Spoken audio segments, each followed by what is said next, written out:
Eu estava segurando a foto do casamento quando tudo voltou. Alguns meses tinham passado e muita coisa tinha mudado desde então, inclusive o homem que aparecia na foto ao lado da minha filha. Mas naquele dia, quando a imagem foi tirada, meu coração ainda estava dividido entre a alegria e uma dor que ninguém via. Quando meu genro me apresentou para o chefe dele como nordestina analfabeta, ele não sabia que estava falando com a dona da empresa que ele trabalhava. Mas o pior não foi a ignorância dele. O pior foi que minha própria filha deixou acontecer. Mas antes de eu continuar, verifique se você já se inscreveu no canal, deixe seu like. E me conte nos comentários de onde você está ouvindo minha história. Quero muito saber até onde ela já chegou. O avião balançou quando começou a descer para São Paulo e eu apertei o terço que sempre carrego no pescoço. Não era medo de avião. Depois de 62 anos de vida, a gente aprende que tem coisa pior para temer. Era a ansiedade mesmo, aquele friozinho na barriga de quem vai conhecer o homem que a filha escolheu para a vida toda. A aeromoça passou recolhendo copos e parou do meu lado. Olhou para minha bolsa de palha. Artesanato de Juazeiro, feita à mão por uma comadre, com aquele sorrisinho de canto que eu conhecia bem. O sorrisinho de quem acha que sabe tudo sobre você, só de olhar. A senhora quer que eu guarde isso no compartimento? Ela perguntou, apontando para a bolsa como se fosse um objeto fora do lugar. Não precisa, obrigada. Cabe aqui embaixo do banco. Ela deu de ombros e seguiu em frente. Eu fiquei olhando para a bolsa, pensando em quantas vezes na vida eu já tinha recebido aquele olhar. O olhar de quem vê nordestina com roupa simples e assume que sabe a história inteira. Olhei para as minhas mãos descansando no colo. Ainda eram calejadas, mesmo depois de anos sem trabalhar no pesado. Marcas de uma vida que começou vendendo cocada na feira de Juazeiro do Norte, aos 12 anos de idade, com o sol rachando e os pés descalços no chão quente. Essas mãos construíram um império, mas isso o noivo da minha filha não sabia. O avião começou a descer e eu olhei pela janela, vendo São Paulo se aproximar. Cinzenta e imensa como sempre. Fazia quase 3 meses que eu não via minha filha, desde o Natal. 3 meses que pareciam uma eternidade. Quando desembarquei em Congonhas, Beatriz estava me esperando no desembarque. Minha filha era linda, sempre foi. Cabelo castanho bem cortado, roupa elegante, aquele jeito de quem pertence a São Paulo. Ela sorriu ao me ver, mas eu notei que os olhos dela varreram o saguão antes de vir me abraçar, como se estivesse verificando quem poderia estar olhando. Mãe! Ela me apertou forte. O abraço era genuíno, isso eu sentia. Mas tinha algo ali, uma tensão nos ombros dela que não existia antes. Como foi a viagem? Tranquila, filha. Avião é avião. Ela pegou minha mala pequena, eu nunca levo muita coisa, e me guiou até o estacionamento. O carro era uma SUV preta, novinha, cheirando a couro. Quando entrei, percebi que não tinha nada no painel ou nos bancos que lembrasse o Ceará. Nenhum santinho, nenhum adesivo, nada. O carro de Beatriz era tão paulista quanto ela tinha se tornado. No caminho para o restaurante onde íamos encontrar o tal Marcelo, Beatriz falou sem parar. Sobre o casamento, o buffet, as flores, os convidados. Eu ouvia calada, assentindo nos momentos certos, mas minha cabeça estava em outro lugar. A última vez que eu tinha visto minha filha foi no Natal, 3 meses antes. Ela tinha vindo a Juazeiro, mas ficou só 2 dias, alegando trabalho. Na época, eu não tinha dado muita importância. Agora, sentada naquele carro que não tinha nada de nordestino, eu comecei a entender. E o noivo, filha? Me conta mais sobre ele. Beatriz abriu um sorriso. Marcelo é incrível, mãe. Gerente regional de uma rede de supermercados grande. Muito bem-sucedido, muito articulado. Você vai adorar. Que rede? Mandacaru. O nome ficou parado no ar. Mandacaru. Eu tinha escolhido esse nome em 1983, quando abri minha primeira lojinha de 20 metros quadrados em Juazeiro. Mandacaru, porque era a planta que aguentava tudo. Seca, sol, descaso. Igual a gente do sertão. Mandacaru. A rede que eu construí do zero. 127 lojas em 9 estados, quase R$ 1 bilhão em faturamento anual. E o noivo da minha filha trabalhava lá há 4 anos sem fazer ideia de quem eu era. Não que fosse difícil não saber. Não que fosse difícil não saber. Eu nunca gostei de aparecer. Nada de entrevista, Nada de foto em revista, nada de evento corporativo. Sebastião, meu sócio, era o rosto público da empresa. Ele que gostava de palco. Eu preferia os bastidores, comandando de Juazeiro pelo telefone. Meu nome estava nos documentos, no conselho, nas atas. Mas meu rosto, esse eu guardava para mim. Engoli seco e mantive a voz calma. Interessante. E ele sabe sobre mim? Sobre o meu trabalho?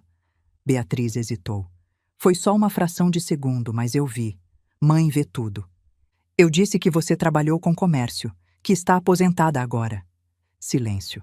O carro parou num sinal vermelho e eu olhei para o perfil da minha filha. Ela estava mordendo o lábio inferior, um hábito que tinha desde criança, quando escondia alguma coisa. Comércio. Eu repeti a palavra devagar. E ele nunca perguntou mais? Mãe, não é fácil explicar para essas pessoas. Explicar o quê, Beatriz? Ela não respondeu. O sinal abriu e ela acelerou um pouco mais forte do que precisava. Eu me encostei no banco e fechei os olhos por um momento.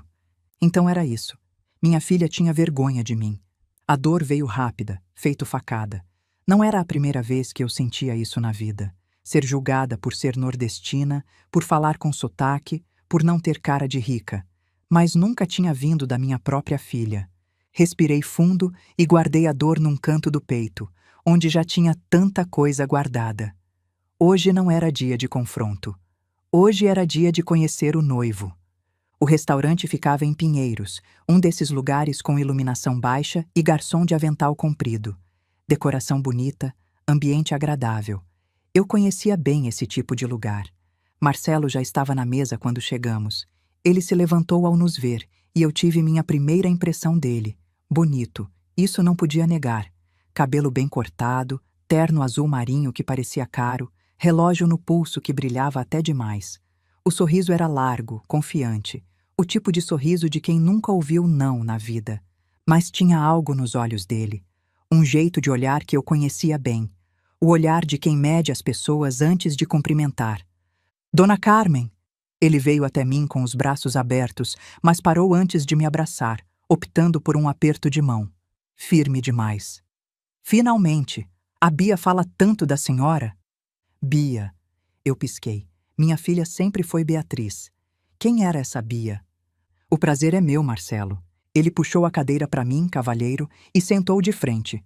Beatriz ficou do lado dele, a mão entrelaçada na dele como se precisasse de apoio. A viagem foi tranquila? Marcelo perguntou, já fazendo sinal para o garçom. Juazeiro é longe, né? Deve ser cansativo para a senhora, na sua idade. Na minha idade. Primeira alfinetada, e ele nem tinha percebido que tinha dado. Ou talvez tivesse. Com esse tipo de gente nunca se sabe. A idade aguenta, respondi, calma. O corpo é que reclama às vezes. Ele riu, mas não entendeu a diferença. Gente como ele raramente entende. O garçom trouxe os cardápios, capa de couro, letras douradas, nomes em italiano. Marcelo já foi abrindo o dele, os olhos brilhando com a familiaridade de quem frequenta esses lugares desde o berço. Aqui tem massa, aqui tem carne, aqui é peixe. Ele começou a explicar, apontando para o meu cardápio como se eu fosse criança aprendendo a ler. Eu sei ler italiano, Marcelo. Ele piscou surpreso. Ah, claro, desculpa, é que pensei que... Ele não completou, não precisava. Eu completei na minha cabeça. Pensei que uma velha nordestina não ia saber. Li o cardápio com calma. Os preços eram absurdos. R$ 180 num risoto, R$ 220 no salmão. Eu podia pagar 10 jantares desses sem pestanejar, mas Marcelo não sabia disso. E eu queria ver como ele reagia. Vou querer só uma sopa. O minestrone. Marcelo ergueu as sobrancelhas. Só sopa, dona Carmen? A senhora não quer um prato principal? O risoto aqui é excelente. Não, obrigada. Sopa está bom. Ele trocou um olhar rápido com Beatriz, um olhar que dizia tudo. Pena, constrangimento. Coitada da velha que não pode pagar um prato decente. Fique à vontade, ele disse com aquele sorriso condescendente. Cada um tem seu orçamento, né? Não tem problema nenhum. Orçamento. A palavra ficou pendurada no ar como um insulto educado. Ele achava que eu estava economizando, que uma sopa de R$ 45 era o máximo que eu podia pagar. Beatriz olhou para o prato, o rosto vermelho. Ela sabia que eu podia comprar o restaurante inteiro se quisesse, mas ficou calada. Quando o garçom veio anotar os pedidos, Marcelo fez questão de explicar. A senhora vai querer só o minestrone, ele disse, apontando para mim como se eu não pudesse falar por mim mesma. Ela é do interior, sabe como é. Não está acostumada com esse tipo de restaurante. Pode trazer bastante pão junto, por favor. O garçom assentiu, profissional. Eu fiquei calada, guardando aquela humilhação no mesmo lugar onde guardava todas as outras. Na lista. Marcelo escolheu o risoto de fungo com trufa negra, o mais caro do cardápio, claro. Beatriz foi no salmão. Enquanto esperávamos, Marcelo começou a falar. E falar. E falar. Sobre ele mesmo, claro. O cargo, as responsabilidades, os números que tinha atingido, a viagem para Miami no ano passado, o apartamento que estava de olho em Moema, o carro que ia trocar. A cada frase, o peito dele estufava um pouco mais, como se precisasse inflar para ocupar todo o espaço da mesa. E a senhora, dona Carmen, trabalhava com o quê? A pergunta veio no meio de um gole de vinho. Ele nem me olhou direito ao perguntar. Estava mais interessado em verificar se o garçom já trazia a comida. Trabalhei com comércio a vida toda. Tinha lojinha lá em Juazeiro? Comecei com uma. Depois cresceu. Ele assentiu, desinteressado. Legal, legal. O Nordeste é difícil para negócio, né? Pouca estrutura. Quem consegue alguma coisa lá é herói. Ou heroína. Ele não pegou a correção. Já estava em outro assunto, falando sobre a empresa dele. A empresa que era minha. A Mandacaru está crescendo muito, ele disse, o orgulho escorrendo de cada sílaba. Hoje já são mais de 120 lojas. Ele parou o garfo no ar. Como? São 127 lojas, em 9 estados. É, por aí. A senhora conhece? De ouvir falar. Ele sorriu, satisfeito em ter impressionado a velha do interior. Os fundadores foram espertos. Começaram no Nordeste, onde a concorrência era fraca. Mas o crescimento real veio quando profissionais de verdade assumiram as áreas estratégicas. Profissionais de verdade. Eu senti o sangue esquentar nas veias. Décadas de trabalho, de noites sem dormir, de decisões que podiam fazer ou quebrar tudo. E esse menino de terno caro achava que o crescimento tinha vindo de profissionais de verdade. Profissionais de verdade? Eu repeti, a voz controlada. Gente com formação técnica, visão de mercado. Nada contra quem começou, mas empreendedor de interior tem limite, sabe? Uma coisa é ter uma ideia. Outra coisa é fazer a empresa crescer de verdade. Beatriz estava olhando para o prato, fingindo que não ouvia. Eu olhei para ela, esperando alguma reação. Nada. Minha filha, que sabia exatamente quem eu era, ficou calada enquanto o noivo dela me chamava de limitada. Respirei fundo. Não era hora de explodir. Não ainda. O telefone de Marcelo tocou quando a comida chegou. Ele olhou para a tela e se levantou. Desculpa, preciso atender. Coisa do trabalho. Ele se afastou para perto da janela, mas não foi longe o suficiente. Meu ouvido sempre foi bom. Herança de anos prestando atenção em conversas de feira para saber quem estava falando bem ou mal de mim. Eu ouvi cada palavra. Jantar com a sogra. Ele riu de alguma coisa que o outro disse. Uma senhorinha do interior, coitada. Nordestina raiz, daquelas que mal deve saber ler um cardápio. Eu congelei. Mas fazer o quê, né? Pelo menos a Bia puxou o pai. Puxou o pai.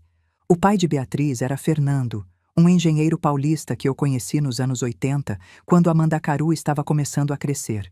A gente foi casado por 15 anos, até ele morrer de infarto, há 20 anos. Ele era um homem bom, trabalhador, que nunca teve vergonha de mim ou de onde eu vinha. E agora o noivo da minha filha estava dizendo que ela era aceitável porque tinha puxado o pai, não a mãe. A mãe era a parte vergonhosa da equação. Olhei para Beatriz, que estava concentrada no celular, fingindo não ouvir. Mas ela estava perto o suficiente. Ela tinha ouvido também. E não fez nada. A dor veio diferente dessa vez. Não era mais facada. Era algo mais fundo, mais antigo. Era a dor de perceber que você criou uma filha que tem vergonha de você. Marcelo voltou para a mesa sorrindo, guardando o telefone no bolso. Desculpa pela interrupção. Onde estávamos? Eu olhei para ele de um jeito diferente agora. O véu tinha caído. Eu não estava mais vendo o noivo encantador que a Beatriz tinha descrito. Estava vendo o que ele era de verdade. Um homem que media o valor das pessoas pelo sotaque e pelo endereço. Estávamos falando da Mandacaru, eu disse, a voz suave. Me conta mais. Como é o trabalho lá? Ele se iluminou com a chance de falar mais de si mesmo. E eu deixei. Ouvi cada palavra, cada demonstração de arrogância, cada pista sobre quem ele realmente era. Se ele queria subestimar a velha nordestina, eu ia deixar. Por enquanto. O jantar terminou com Marcelo fazendo questão de pagar a conta e de mostrar o cartão Black para o garçom, como se fosse um troféu. Ele beijou minha mão na despedida, teatral como tudo que ele fazia. Foi um prazer conhecer a senhora, Dona Carmen. Uma senhorinha muito simpática. Senhorinha. Simpática. Cada palavra era um tijolo na parede que ele estava construindo entre nós. O prazer foi meu, Marcelo. Aprendi muito hoje. Ele não entendeu o peso da frase. Gente assim nunca entende. No carro, voltando para o apartamento de Beatriz, o silêncio pesava. Eu olhava pela janela, vendo as luzes de São Paulo passarem como borrões. Minha filha dirigia calada, os dedos apertados no volante. E aí, mãe? A voz dela saiu fina, quase implorando. O que achou dele? Eu pensei nas muitas coisas que podia dizer. Que ele era arrogante, que me tratou como inferior, que ela tinha ficado calada enquanto ele me humilhava, que eu tinha ouvido ele me chamar de analfabeta pelo telefone. Mas eu também pensei no rosto da minha filha, na esperança nos olhos dela, no anel de noivado brilhando no dedo. Ele parece confiante. Ele é incrível, né, mãe? Tão bem-sucedido, tão articulado. Articulado ele é. Beatriz percebeu alguma coisa no meu tom, porque ela tirou os olhos da rua por um segundo para me olhar. Mãe, você não gostou dele. Eu não disse isso. Não precisou. Te conheço. Ela tinha razão. Me conhecia. Mas aparentemente não o suficiente para ter vergonha do que tinha feito, ou deixado de fazer, naquela mesa. Beatriz, por que você não contou para ele sobre o meu trabalho? Sobre a Mandacaru? O carro deu uma leve guinada. Ela tinha se assustado com a pergunta. Eu ia contar. Só não achei o momento certo. Em 8 meses de namoro não achou o momento? Silêncio. Você tem vergonha de mim, filha? A pergunta ficou no ar, pesada como chumbo. Beatriz não respondeu. O resto do caminho foi em silêncio. Quando chegamos no apartamento, cada uma foi para o seu canto. Beatriz disse que estava cansada, precisava dormir. Eu disse que entendia. Mas eu não dormi. Fiquei sentada na cama do quarto de hóspedes, olhando para o teto, pensando em tudo o que tinha acontecido. Minha filha tinha vergonha de mim. O noivo dela me achava uma analfabeta. E eu estava ali, há 62 anos de idade, depois de construir um império do nada, sendo tratada como uma velha coitada do interior. Mas sabe de uma coisa? Eu já tinha passado por isso antes, muitas vezes, e cada vez que alguém me subestimou, eu dei a volta por cima. Dessa vez não ia ser diferente. Acordei às 5 da manhã, como sempre. Quem passou a vida trabalhando desde cedo nunca perde o hábito, mesmo quando não precisa mais. O apartamento de Beatriz estava silencioso. Ela ainda dormia. Levantei devagar, coloquei meu roupão e fui explorar. Não por curiosidade mórbida, mas porque eu precisava entender quem minha filha tinha se tornado. O apartamento era bonito, isso não podia negar. Decoração moderna, cores neutras, móveis que pareciam de revista. Mas era frio. Não tinha nada que lembrasse uma casa de verdade. Nada de bagunça, de história, de vida. Era como um apartamento modelo, desses que a gente visita e nunca imagina alguém morando de verdade. Fui olhando as fotos nas paredes. Beatriz e Marcelo em Paris, na frente da Torre Eiffel. Em Cancún, numa praia de água azul. Em Gramado, com aquele frio que faz os paulistas se sentirem europeus. Em todas as fotos, eles sorriam perfeitos, como propaganda de agência de viagem. Mas não tinha nenhuma foto de Juazeiro. Nenhuma da minha casa, do quintal com pé de goiaba, da estátua do Padre Cícero que a gente visitava todo dia de finados. Nenhuma de Dona Socorro, minha mãe, a mulher que me criou sozinha vendendo doce na feira. Minha filha tinha apagado o Ceará do apartamento dela. Na estante da sala, encontrei o convite do casamento. Já estava impresso, dentro de um envelope creme com letras douradas. Abri e li. Marcelo Drummond e Beatriz Bezerra convidam para a celebração de seu casamento. 15 de junho. Buffet Fasano. Junho. Faltavam 3 meses. 3 meses até minha filha se amarrar para a vida toda com um homem que me chamava de analfabeta pelas costas. Junto do convite tinha uma lista de padrinhos e madrinhas. Li os nomes um por um. Não conhecia nenhum. Eram todos de São Paulo, colegas de trabalho de Beatriz, amigos da faculdade, gente do círculo social dela. Nenhum parente do Ceará, nem Vera Lúcia, minha amiga de infância, nem Padre Francisco que batizou Beatriz, nem primo, nem tia, nem ninguém da terra onde ela nasceu. Era como se Beatriz tivesse nascido em São Paulo e o resto fosse uma história inventada. Guardei o convite no lugar e fui para a cozinha. Preparei café do jeito nordestino, forte, sem frescura, daquele que acorda até defunto. Quando estava pronto, Beatriz apareceu, ainda de pijama, o cabelo preso de qualquer jeito. Mãe, acordada há quanto tempo? Desde as 5. Costume. Ela se sentou na mesa e eu servi o café. Quando ela levou a xícara à boca e tomou o primeiro gole, vi uma careta quase imperceptível. O café era forte demais para o paladar dela. Forte demais, nordestino demais. Eu vi, guardei, continuei. Filha, me conta mais sobre a família do Marcelo. Eu vou precisar conhecer eles antes do casamento, né? Beatriz relaxou um pouco, provavelmente aliviada que eu não estava puxando a conversa da noite anterior. Os pais dele são de Campinas. O pai é médico, cardiologista. A mãe é advogada, mas aposentou. Eles são tradicionais. Tradicionais como? Conservadores, sabe? Família antiga, muito certinhos. Ela mexeu o café com a colher, sem olhar para mim. Ainda não os conheci direito, na verdade. 8 meses de namoro e não conheceu os pais dele? Conheci rápido, numa festa, mas não convivi muito, não. Eu guardei essa informação também. Tinha alguma coisa estranha ali. 8 meses e a noiva mal conhecia os sogros? E eles sabem de onde você vem? Da nossa família? Sabem que sou do Ceará, que tenho você e a vovó Socorro. E sobre o meu trabalho? Beatriz ficou em silêncio. O silêncio dizia tudo. Eu disse que você trabalhava com comércio. Ela finalmente admitiu, a voz pequena. Que está aposentada agora. Comércio. Aposentada. Mãe, não é fácil explicar para essas pessoas. Explicar o quê, Beatriz? Eu larguei a xícara na mesa com mais força do que pretendia. Que sua mãe construiu uma rede de 127 supermercados? Que ela começou vendendo cocada na feira e hoje tem quase 1 bilhão em patrimônio? Que vergonha deve ser ter uma mãe assim? Beatriz baixou os olhos. Não é vergonha, mãe. É que o quê? Ela não respondeu, mas eu vi lágrimas começando a se formar nos olhos dela. E por mais raiva que eu estivesse sentindo, eu ainda era mãe. Mãe não consegue ver filho chorar sem amolecer o coração. Respirei fundo e controlei a voz. Beatriz, olha para mim. Ela levantou os olhos, cheios d'água. Me conta a verdade. Toda ela. Por que você escondeu? E então ela contou.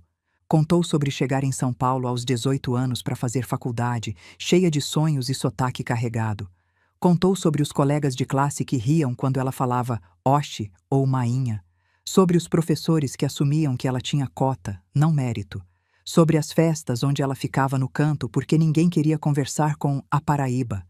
Contou sobre aprender a esconder o sotaque, trocar o vice pelo sabe, dizer que era do interior de São Paulo, em vez de Juazeiro do Norte. Aos poucos, ir apagando cada pedaço do Ceará que existia nela, até sobrar só a casca paulistana que todo mundo aceitava.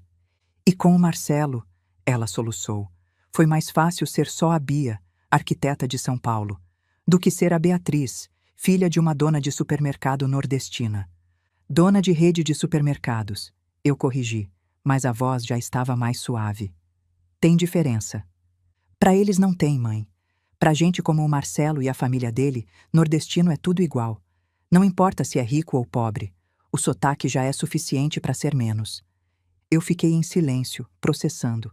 Parte de mim queria abraçar minha filha e dizer que tudo bem, que eu entendia.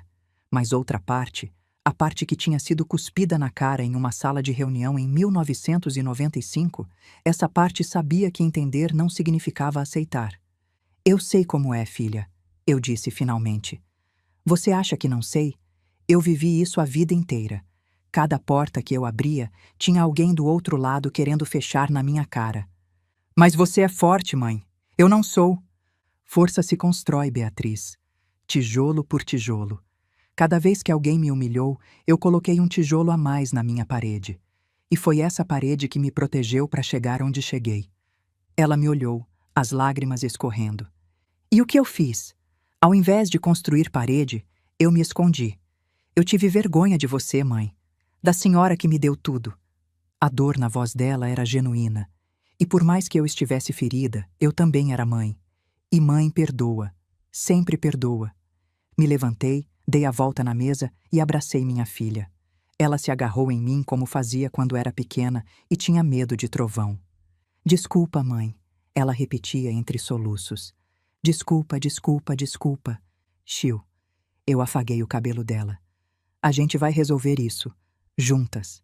Ficamos assim por um tempo, mãe e filha, no meio da cozinha de um apartamento que não tinha nada de nordestino. Mas naquele momento, enquanto eu segurava Beatriz, eu senti que talvez ainda tivesse algo da minha filha ali dentro. Algo que o sotaque paulistano não tinha conseguido apagar completamente. Quando ela se acalmou, sentamos de novo. Eu servi mais café. Dessa vez coloquei um pouco de leite, do jeito que ela gostava quando era criança. Ela sorriu fraco ao notar. Mãe, o que você vai fazer? Ainda não sei, eu respondi honestamente. Preciso pensar. Você vai contar para o Marcelo? Sobre a Mandacaru? Sobre ser a dona? Eu olhei para minha filha, para os olhos vermelhos de chorar, para o rosto cheio de medo e esperança ao mesmo tempo. Beatriz, me responde uma coisa, com toda a honestidade. Fala. Você ama o Marcelo? Ela não hesitou. Amo, mãe. Amo de verdade. E ele te ama? Ama. Do jeito dele, mas ama. Eu assenti devagar. Do jeito dele. A frase dizia muito. Então a gente vai fazer o seguinte, eu disse tomando uma decisão. Por enquanto, eu vou voltar para Juazeiro. Vou pensar em tudo isso, ver o que é melhor fazer. E o casamento? Eu vou estar lá. Não vou perder o casamento da minha filha. Beatriz pareceu aliviada, mas ainda preocupada. E o Marcelo? Você vai contar para ele? Eu olhei pela janela do apartamento. São Paulo se estendia até o horizonte, cinzenta e barulhenta. Em algum lugar lá fora, Marcelo provavelmente estava se gabando para mais alguém sobre o cargo dele na Mandacaru, na minha empresa.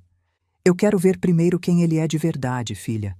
Não o Marcelo que ele mostra para você. O Marcelo que ele mostra quando acha que ninguém importante está olhando. Como assim? Quando alguém sabe que está sendo avaliado, se comporta diferente. Eu quero ver como ele age quando pensa que sou só uma velha do interior sem importância nenhuma. Beatriz ficou em silêncio, processando. Você está testando ele. Estou observando. Tem diferença. E se ele falhar no teste? Se ele for... O que você acha que ele é? Eu peguei a mão da minha filha. Aí você vai ter que decidir se quer passar a vida com um homem assim. As palavras ficaram no ar entre nós, pesadas, necessárias. E você, mãe? Beatriz perguntou baixinho. Isso é para me proteger ou é vingança pelo que ele falou de você? A pergunta me acertou em cheio, porque era justa, porque eu mesma não tinha certeza da resposta. Não vou mentir para você, filha. As duas coisas estão misturadas e eu estou tentando separar. Me promete que vai tentar? Prometo, mas não prometo conseguir. Era a verdade. Doía dizer, mas era a verdade. E eu tinha prometido a mim mesma, muito tempo atrás, que nunca mentiria para minha filha. Beatriz foi trabalhar depois do café. Eu fiquei sozinha no apartamento, com minhas perguntas e minha raiva e minha dor, tudo misturado num bolo que eu não sabia como desembaraçar. Peguei meu telefone e liguei para o Sebastião. Sebastião Cavalcante é meu sócio desde 1987, quando a Mandacaru ainda era uma loja e meia. Ele é do Crato, cidade vizinha de Juazeiro do Norte, lá no Cariri. A gente se conheceu numa feira de fornecedores, brigou por causa do preço de um carregamento de arroz e, no final da briga, tínhamos decidido ser sócios. 30 e tantos anos depois, ele ainda era a pessoa em quem eu mais confiava no mundo. Depois de Dona Socorro, claro. Ele atendeu no segundo toque. Comadre, como tá São Paulo? Cinzenta como sempre. Tião, preciso de uma informação. Fala. Tem um gerente regional aí em São Paulo, Marcelo Drummond. O que você sabe dele? Ouvi Sebastião mexendo em alguma coisa, provavelmente o computador. Drummond. Ah, sei quem é. Gerente da Regional Sudeste, 4 anos de casa. Números bons, bateu todas as metas do ano passado. Por quê? Ele vai casar com minha filha. Silêncio do outro lado da linha. Sebastião era homem de poucas palavras, mas aquele silêncio dizia muito. Carmen, ele sabe quem você é? Não. E por enquanto vai continuar assim. Comadre, o que você está aprontando? Ainda não sei direito, mas quando souber, você vai ser o primeiro a saber. Isso pode explodir na sua cara, mulher. Pode, mas prefiro explosão do que deixar minha filha casar sem saber com quem. Sebastião suspirou. Me conta o que aconteceu. E eu contei. O jantar, as frases, o telefonema que eu tinha escutado. A cada palavra, eu sentia a raiva crescendo de novo. Quando terminei, Sebastião ficou quieto por um momento. O rapaz é arrogante, isso é fato. Já ouvi reclamações sobre ele aqui na empresa também. Que tipo de reclamações? Que ele trata mal funcionário que tem menos estudo, que faz piada de nordestino quando acha que os chefes não estão ouvindo. Sebastião fez uma pausa. Carmen, quer que eu dê um jeito nele? Não, ainda não. Me dá tempo de pensar. Tá certo, mas se você precisar de alguma coisa, é só falar. Eu sei, Tião, obrigada. Depois de desligar, fiquei parada no meio da sala de Beatriz, olhando para a cidade pela janela. São Paulo se estendia até onde a vista alcançava, uma massa cinzenta de prédios e concreto. Em algum lugar ali, Marcelo estava trabalhando na minha empresa, ganhando dinheiro do meu bolso, sem saber que a velha analfabeta que ele tinha humilhado era quem pagava o salário dele. E então eu lembrei. Lembrei de 1995, quando eu tinha 32 anos e estava tentando expandir a Mandacaru para São Paulo pela primeira vez. Lembrei da sala de reunião com investidores, todos homens, todos de terno caro, todos olhando para mim como se eu fosse um animal de zoológico. Lembrei de um deles se levantando, vindo na minha direção. Eu pensei que ele ia apertar minha mão, fechar negócio. Ao invés disso, ele parou na minha frente e cuspiu na minha cara. Volte para o seu sertão, sua analfabeta, ele disse com nojo na voz. Aqui não é lugar para gente como você. Eu limpei o cuspe do rosto com a manga do vestido. Não chorei, não gritei. Só olhei para ele, bem nos olhos, e disse: Guarde meu nome, doutor. Um dia o senhor vai se lembrar dessa cena. Saí daquela sala, fui pro banheiro e vomitei de tanta raiva. Mas quando me olhei no espelho, fiz uma promessa. Eu ia ser maior que todos eles, maior que aquele prédio, maior que aquela cidade inteira. 10 anos depois, comprei a empresa falida daquele homem. Ele teve que assinar o documento de venda na minha frente. Não disse uma palavra para ele. Só sorri. Era suficiente. Agora, quase 30 anos depois daquele cuspe na cara, eu estava de novo enfrentando o mesmo tipo de gente. Gente que olhava para o meu sotaque e decidia que eu era menos. Gente que via origem nordestina e assumia inferioridade. Gente que achava que nordestino era sinônimo de ignorante. A diferença é que dessa vez, a gente que me subestimava ia casar com minha filha. Respirei fundo e tomei uma decisão. Eu ia voltar para Juazeiro. Ia pensar com calma. Ia planejar cada passo. E quando chegasse a hora, Marcelo Drummond ia descobrir que subestimar Carmen Bezerra era o maior erro que ele podia cometer. 2 semanas depois eu estava de volta em Juazeiro, na minha casa de sempre, com minha mãe de sempre e minha rotina de sempre.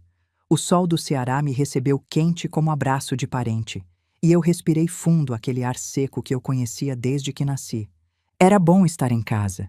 Dona Socorro estava na cadeira de balanço da varanda quando eu cheguei. 85 anos e ainda lúcida como água de nascente. Ela me olhou de cima a baixo, do jeito que só mãe sabe olhar, e disse: Você voltou com cara de quem comeu e não gostou. Estou preocupada, mãe, com a Beatriz. Preocupação de mãe não acaba nunca. Senta aqui e me conta. Eu sentei na cadeira do lado dela e contei tudo. O jantar, o telefonema, a vergonha que Beatriz tinha de mim, o noivo que trabalhava na minha empresa sem saber. Dona Socorro ouviu em silêncio, como sempre fazia. Quando terminei, ela ficou balançando na cadeira por um tempo, olhando para o horizonte. "E o que você vai fazer, minha filha?" "Ainda não sei, mãe. Quero ver quem ele é de verdade antes de decidir. Cobra a gente conhece quando entra na toca dela." "O que a senhora quer dizer?" Dona Socorro me olhou com aqueles olhos que já tinham visto tanta coisa. "Você conheceu ele no território dele, num restaurante chique de São Paulo. Ele estava no ninho, confortável. Se você quer ver quem ele é de verdade, precisa tirar ele do conforto, trazer para cá, ver como ele se comporta quando não está no controle." Eu pensei nisso. Fazia sentido. Fazia todo o sentido. Naquela mesma noite, liguei para Beatriz. "Filha, convida o Marcelo para vir conhecer Juazeiro, antes do casamento." "Mãe, não sei se ele vai querer." "Diz que é importante para você. Que você quer que ele conheça onde você nasceu." Beatriz hesitou, mas concordou. No dia seguinte, me ligou de volta. "Ele aceitou, mãe. Vamos no fim de semana que vem." Eu sorri. A cobra estava vindo para minha toca. Passei a semana me preparando. Não a casa. A casa já era arrumada, limpa, do jeito que eu gostava. Mas eu precisava preparar a mim mesma. Escolhi minha roupa com cuidado.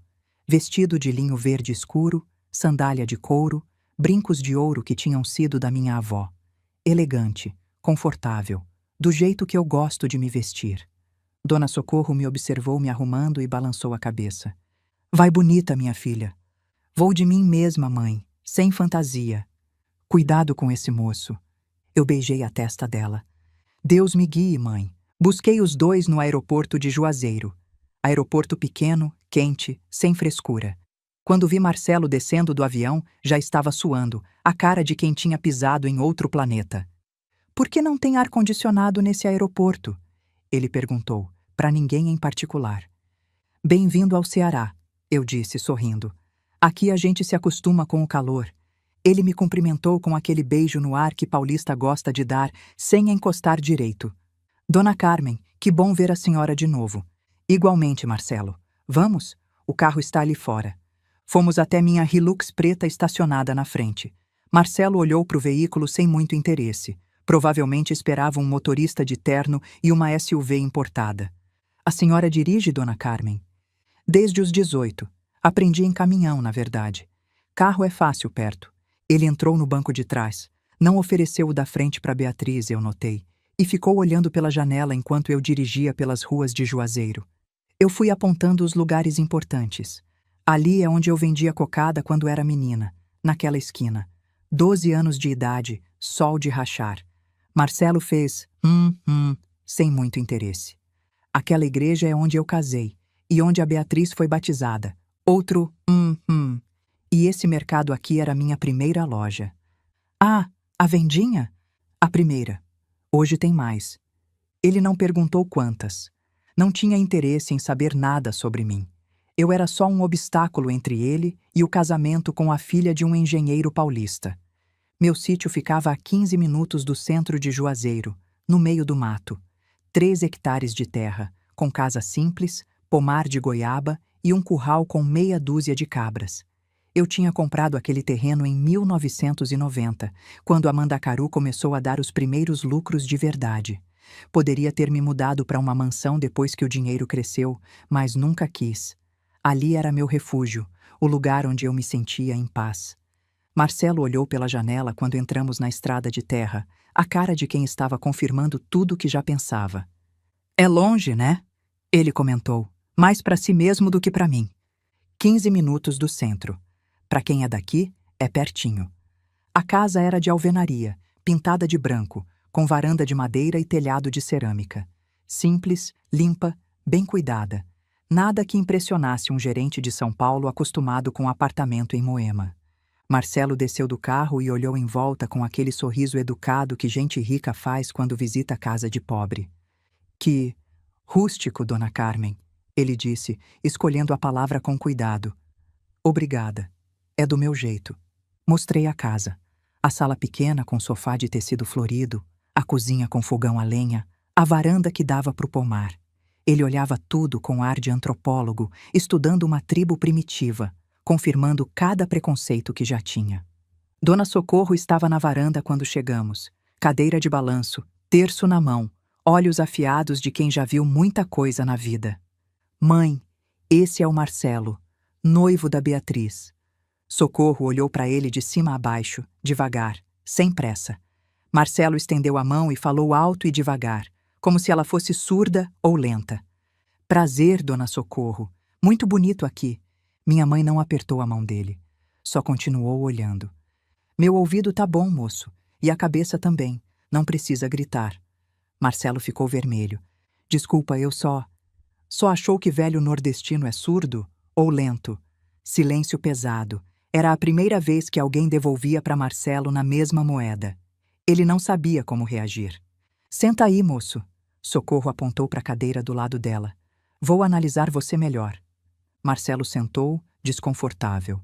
Beatriz e eu ficamos observando, ela preocupada, eu curiosa. Você trabalha com o quê? Socorro perguntou. Sou gerente regional de uma rede de supermercados, a Mandacaru. Socorro olhou para mim por uma fração de segundo. Entendimento silencioso entre mãe e filha. Mandacaru. Sei. Ela voltou a olhar para Marcelo. E o que você sabe sobre Mandacaru, moço? É uma planta? Do sertão? É a planta que sobrevive a tudo. Seca, calor, descaso. Enfia a raiz fundo na terra e não morre. A gente do sertão é igual. Ela se inclinou para frente. Lembra disso, moço. Vai ser útil. Marcelo não soube o que responder. Pela primeira vez desde que eu o conhecia, ele estava sem palavras. Mais tarde, enquanto Beatriz ajudava a Dona Socorro na cozinha, Marcelo me chamou para o lado. A expressão dele era séria, como se fosse tratar de negócios. Dona Carmen, posso falar uma coisa com a senhora? Com todo respeito. Fale. É sobre o casamento. Ele baixou a voz, como se estivesse compartilhando um segredo importante. Vai ter gente importante lá. Meu chefe, diretores da empresa, sócios, gente que está acostumada com certo padrão. E eu queria pedir para a senhora... Ele hesitou, escolhendo as palavras. Caprichar na roupa. Sabe como é, né? Primeira impressão é importante. Não precisa ser nada caro, mas algo apresentável, discreto. Eu olhei para ele em silêncio. Ele estava me dizendo como me vestir. No meu casamento. Da minha filha. O que exatamente você está sugerindo, Marcelo? Nada demais. É só que... Ele gesticulou vagamente. A senhora tem um estilo mais regional, né? E os convidados de São Paulo podem não entender. Talvez um vestido mais neutro, sem muita coisa. Algo que não chame atenção. Que não chame atenção. Tradução. Que não envergonhe ele na frente do chefe. Marcelo, eu sei me vestir para ocasiões importantes. Claro, claro. Não estou dizendo que não sabe. É só uma sugestão. Meu chefe, o Sebastião Cavalcante, é muito tradicional. Gosta de gente elegante, discreta. Se a senhora fizer uma boa impressão nele, pode até me ajudar na carreira. Eu quase ri. Sebastião Cavalcante, meu sócio há mais de 30 anos, que me conhecia desde quando eu usava chinelo de dedo e vestido de chita. Tradicional e elegante. Se ele ouvisse isso, ia gargalhar por uma semana. Pode deixar, Marcelo, eu disse, mantendo a voz neutra. Vou caprichar na roupa. Obrigado, Dona Carmen. A senhora é muito compreensiva. Compreensiva. Era assim que ele via. Uma velha do interior que precisava de orientação para não fazer feio no mundo dos ricos.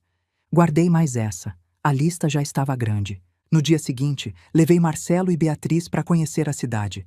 A estátua do Padre Cícero, o centro de cultura, o mercado municipal.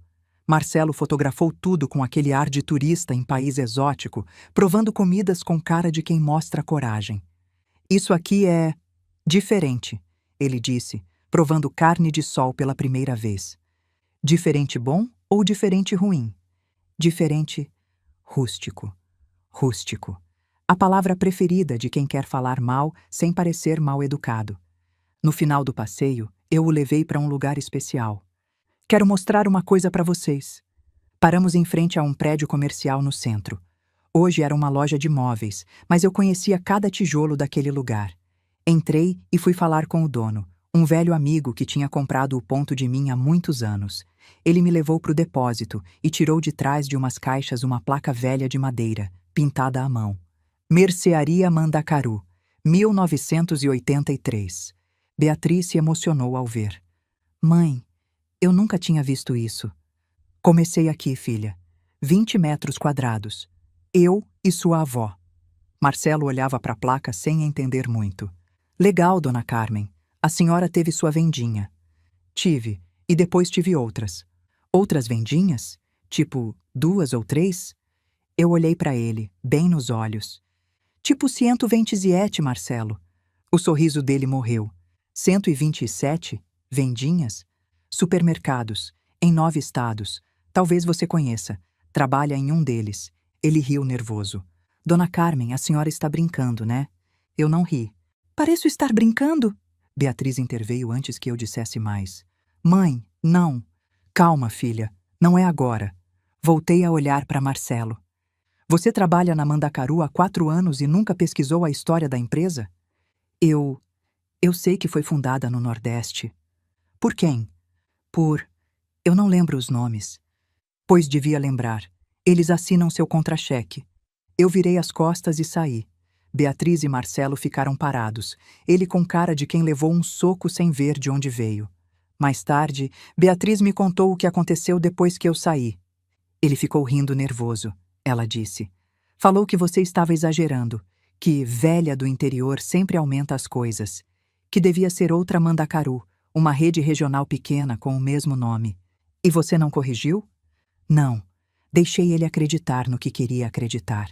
Era isso que eu esperava. Marcelo tinha tanta certeza de que eu era uma velha simples que nem considerou a possibilidade de estar errado. A arrogância dele era a própria venda nos olhos. A semente estava plantada, agora era esperar ela crescer. E aí, minha gente, o que vocês acham que o Marcelo vai fazer quando descobrir toda a verdade? Conta nos comentários o que vocês fariam no lugar dele, ou no meu lugar. Se inscreve no canal para não perder a continuação dessa história. Naquela noite, depois que Marcelo foi dormir no quarto de hóspedes, Beatriz veio me procurar na varanda. Eu estava sentada na cadeira de balanço da minha mãe, olhando as estrelas de Juazeiro, as mesmas estrelas que eu olhava quando era menina e sonhava em ser alguém. Mãe, a voz dela estava trêmula. A gente precisa conversar. Senta aqui, filha. Ela sentou na cadeira do lado, abraçando os joelhos como fazia quando era criança e tinha medo de alguma coisa. Por que você fez aquilo? Na loja com a placa? Fiz o quê? Você sabe o quê? Jogou na cara dele que tem 127 lojas. Deixou ele sem saber o que pensar. Eu balancei devagar na cadeira, sentindo a madeira ranger sob meu peso. Beatriz, eu não joguei nada na cara de ninguém. Eu disse a verdade. Se ele ficou perturbado com a verdade, o problema não é meu. Mas você podia ter contado antes. Podia ter explicado. Explicar o quê? Que sua mãe não é a velha analfabeta que ele pensa? Eu me virei para olhar para ela. Filha, eu não devo explicação para ninguém. Quem devia ter explicado era você. Beatriz baixou os olhos. Eu sei. Você escondeu de propósito. 8 meses de namoro e você nunca contou para ele quem eu sou. Por quê? O silêncio dela era mais eloquente que qualquer palavra. Porque você tinha vergonha, eu completei. Vergonha de ter uma mãe nordestina, dona de supermercado. Vergonha de vir de Juazeiro. Vergonha de tudo que me fez ser quem eu sou. Mãe, não é assim. É assim sim, Beatriz. E você sabe que é.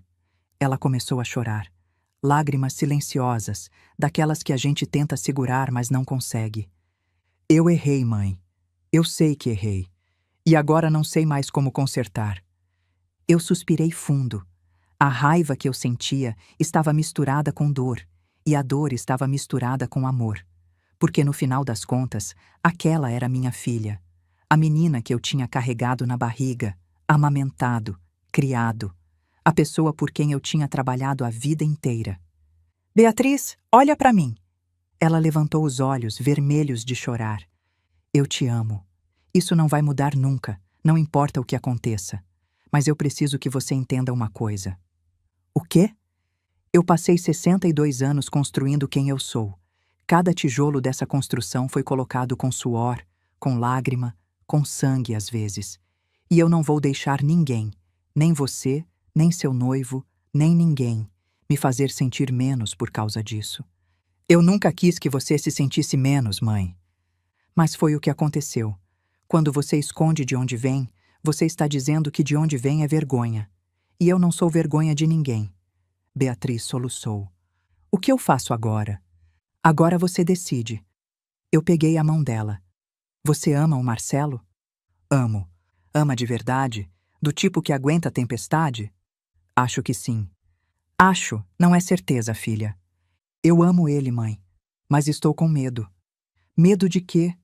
De que quando ele descobrir tudo, ele me olhe diferente. De que ele ache que eu menti para ele esse tempo todo. Você mentiu. Eu omiti. Omissão é mentira de gente educada. Dá no mesmo. Ela ficou em silêncio, processando. E o Marcelo? Ela perguntou baixinho. O que você vai fazer com ele? Eu não vou fazer nada com ele. Vou observar. Ver como ele reage quando a ficha cair de verdade. E se ele reagir mal? Aí você vai saber com quem está se casando. E se ele reagir bem? Eu sorri pela primeira vez naquela conversa. Aí eu vou ficar muito feliz de estar errada sobre ele. Beatriz apertou minha mão. Mãe, me promete uma coisa? Depende do que for. Me promete que não vai destruir meu casamento só por vingança. Que se você for fazer alguma coisa, vai ser para me proteger, não para se vingar. A pergunta doeu porque era justa. Porque parte de mim, uma parte que eu não gostava de admitir, queria sim ver Marcelo humilhado. Queria ver ele engolir cada palavra que tinha dito sobre mim. Eu vou tentar, filha, eu disse honestamente. Mas não posso prometer que vou conseguir separar as duas coisas. Pelo menos tenta. Eu tento. Ficamos ali na varanda por mais um tempo, mãe e filha, olhando as estrelas. Em algum momento, Beatriz encostou a cabeça no meu ombro, como fazia quando era pequena. Mãe? Desculpa, por tudo. Eu beijei o topo da cabeça dela. A gente erra, filha. O importante é consertar.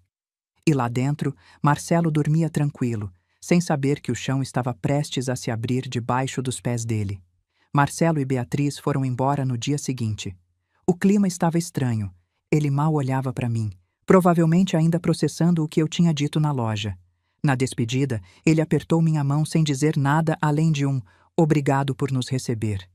Eu fiquei na porta, vendo o carro se afastar pela estrada de terra até sumir no horizonte. Dona Socorro apareceu do meu lado. E aí, minha filha? Descobriu o que queria? Descobri algumas coisas. Ainda falta outras. Esse moço vai dar trabalho. Vai, mas a Beatriz ama ele. Amor não conserta caráter, Carmen. Só esconde por um tempo. Eu assenti. Minha mãe tinha razão, como quase sempre.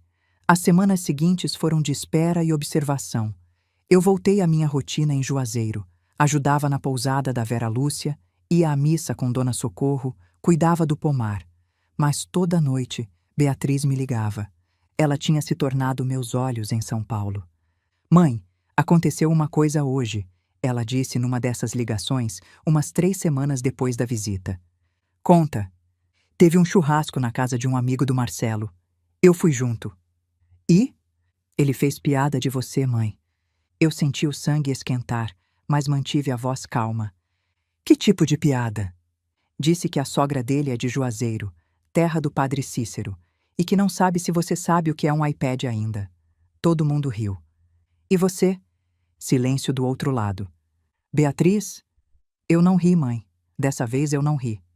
Dessa vez? Antes eu teria rido junto, para me encaixar. Mas agora eu senti nojo. E depois? Você falou alguma coisa para ele? Falei. Quando a gente chegou em casa, perguntei por que ele fala assim de você. E ele disse o quê? Disse que foi só brincadeira, que você nem ia entender mesmo. Entender o quê? Essas coisas de tecnologia, de mundo moderno, pessoas mais velhas, do interior. Beatriz repetiu as palavras dele com a voz cheia de amargura. Aí eu disse que você é mais esperta do que ele imagina. Ele pediu desculpa, mas não entendeu por que estava errado. Exatamente. Ele pede desculpa para acabar a conversa, não porque entendeu. Eu fiquei em silêncio por um momento, pensando: Filha, você está vendo ele com olhos novos agora? Estou, mãe. E nem tudo que eu vejo é bonito. Isso é bom. Dói, mas é bom. Uma semana depois, outra ligação. Mãe, hoje aconteceu uma coisa que me confundiu. Conta. O Marcelo chegou em casa feliz. Lembra do Raimundo, aquele funcionário que ele ajudou com a cirurgia do filho? Lembro. O nordestino que ele considera exceção. Esse. A cirurgia foi um sucesso. Marcelo foi visitar o menino no hospital. Estava emocionado, mãe. Genuinamente emocionado. E isso te confundiu por quê? Porque ele consegue ser bom com uma pessoa enquanto tem preconceito contra o grupo todo. Como alguém faz isso? Como ele ajuda o Raimundo e ao mesmo tempo faz piada de nordestino? Eu suspirei. Filha, isso é mais comum do que você imagina. A pessoa cria categorias na cabeça. Nordestinos bons de um lado, as exceções que ele conhece pessoalmente. Nordestinos em geral do outro. Um monte de gente que ele nunca viu e acha que é tudo igual. Isso é horrível. É, mas não é incomum. Muita gente pensa assim. A diferença é que a maioria não fala em voz alta. E o que eu faço? Por enquanto, continua observando. E me conta tudo. Beatriz se tornou minha espiã involuntária. Cada piada, cada comentário, cada momento de bondade ou crueldade, eu ficava sabendo de tudo. E aos poucos, o retrato de Marcelo foi se formando na minha cabeça. Ele não era um monstro. Monstros são mais fáceis de identificar e evitar. Marcelo era algo pior. Um homem comum, com preconceitos comuns, que nunca tinha sido obrigado a questionar nada do que acreditava. Ele tinha crescido ouvindo certas coisas e repetia sem pensar. A questão era, quando fosse obrigado a pensar, ele ia mudar? Ou ia se fechar ainda mais? Isso eu ainda não sabia, mas eu ia descobrir. E a hora estava chegando. Um mês antes do casamento, eu tomei uma decisão. Não bastava observar de longe. Eu precisava ver Marcelo numa situação onde ele não tivesse controle. Liguei para Beatriz. Filha, diz para o Marcelo que eu quero fazer um jantar aqui em Juazeiro, antes do casamento, para ele conhecer meus amigos. Mãe, você tem certeza? Tenho. Diz que é importante para mim. Marcelo aceitou, provavelmente achando que seria um jantar com senhorinhas do interior que ele poderia impressionar com histórias de São Paulo. Coitado. Não fazia ideia do que o esperava. Passei a semana organizando tudo. Convidei Vera Lúcia, minha amiga de infância. Convidei Dr. Emanuel, o farmacêutico com doutorado pela USP que escolheu voltar para Juazeiro. Convidei Dona Cleide, que tem uma loja de artesanato que exporta para o mundo inteiro. E convidei Padre Cícero, não o santo, claro, mas o padre que leva o nome dele, meu amigo de décadas que estudou filosofia em Roma. Cada um deles era uma surpresa esperando para acontecer. Marcelo e Beatriz chegaram na sexta à noite. Ele veio de má vontade, eu percebi. Provavelmente tinha coisas melhores para fazer do que jantar com velhos do interior. Mas veio. O jantar foi na minha casa, na mesa grande da varanda. Noite fresca de maio, céu cheio de estrelas, comida nordestina bem feita. Eu me certifiquei de que tudo estivesse perfeito. Quando os convidados chegaram, Marcelo olhou para cada um com aquele ar de quem já sabe o que vai encontrar. Gente simples, pensamento simples, conversa simples. Era o que ele esperava, não era o que ele ia ter. Marcelo, essa é minha amiga Vera Lúcia, eu apresentei. Dona da pousada Padre Cícero, a maior de Juazeiro. Prazer, ele disse no automático, já se virando para o próximo. Esse é Dr. Emanuel, dono da farmácia São José. Prazer. A mesma voz de quem não está prestando atenção. E esse é Padre Cícero, pároco da Igreja de Nossa Senhora das Dores. Prazer, padre. O prazer é meu filho. O padre respondeu com aquele sorriso sereno que só gente de fé verdadeira tem. Sentamos para jantar. Eu deixei a conversa fluir naturalmente, esperando os momentos certos. Eles vieram. E o senhor, Dr. Emanuel? Marcelo perguntou em certo ponto, com aquele tom condescendente que ele usava com todo mundo daqui. Fez farmácia onde? Tem faculdade aqui na região? Dr. Emanuel sorriu, paciente.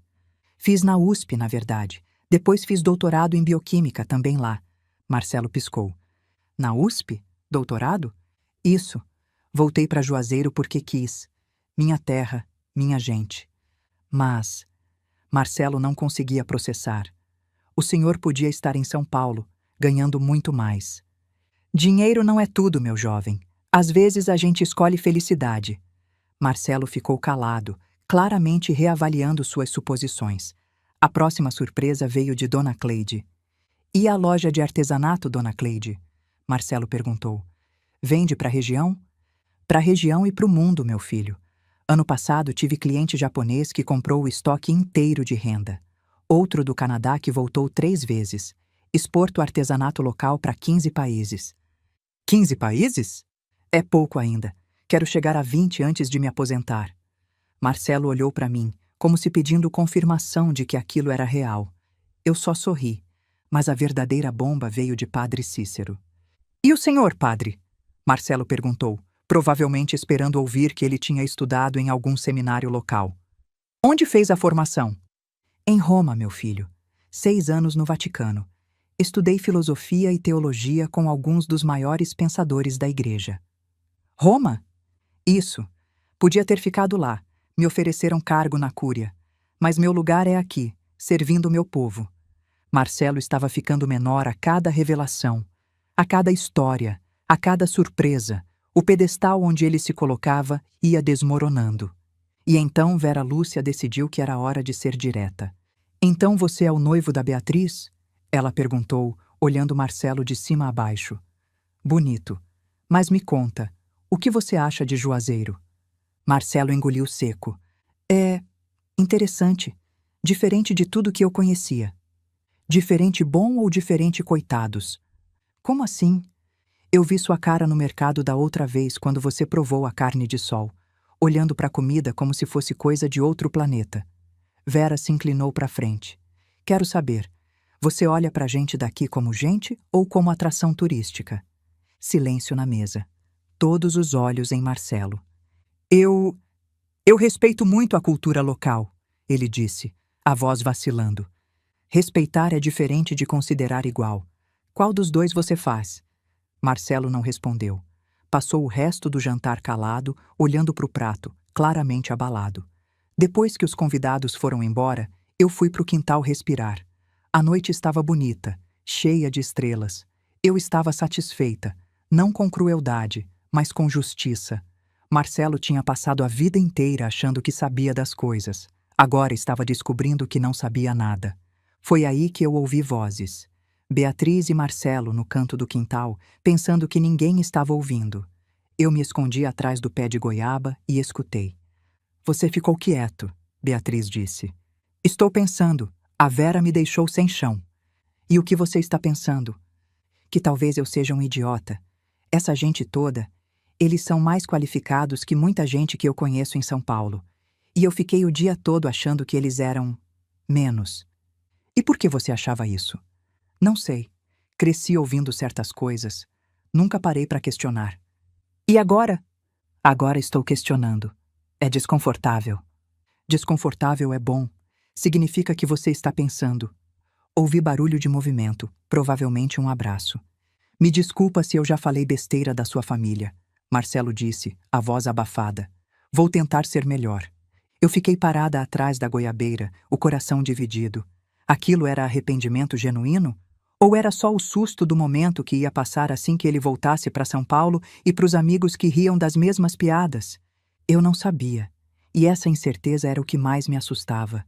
Faltavam 30 dias para o casamento, e eu ainda não tinha decidido o que ia fazer. Naquela noite, eu não consegui dormir. Fiquei na varanda, olhando o céu, pensando em tudo o que tinha acontecido. As palavras de Marcelo no quintal ecoavam na minha cabeça. Vou tentar ser melhor. Tentar. A palavra era bonita, mas vazia. Quantas vezes na vida eu tinha ouvido gente dizendo que ia tentar? Quantas vezes o tentar virou esquecimento assim que a pressão passava? Eu pensei na minha própria história. Em 1995, quando aquele homem cuspiu na minha cara, eu não disse que ia tentar ser maior que ele. Eu disse que ia ser. E fui. Sem desculpa, sem meio termo.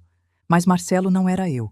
Marcelo tinha crescido num mundo onde tudo veio fácil, onde as portas se abriam antes de ele bater, onde ninguém nunca tinha dito "você não pode", por causa do sotaque ou da cor da pele ou do lugar de nascimento. Como alguém assim aprende a ser diferente? Não consegue dormir, minha filha? A voz de Dona Socorro me tirou dos pensamentos. Ela estava parada na porta, o xale nos ombros, os olhos afiados como sempre.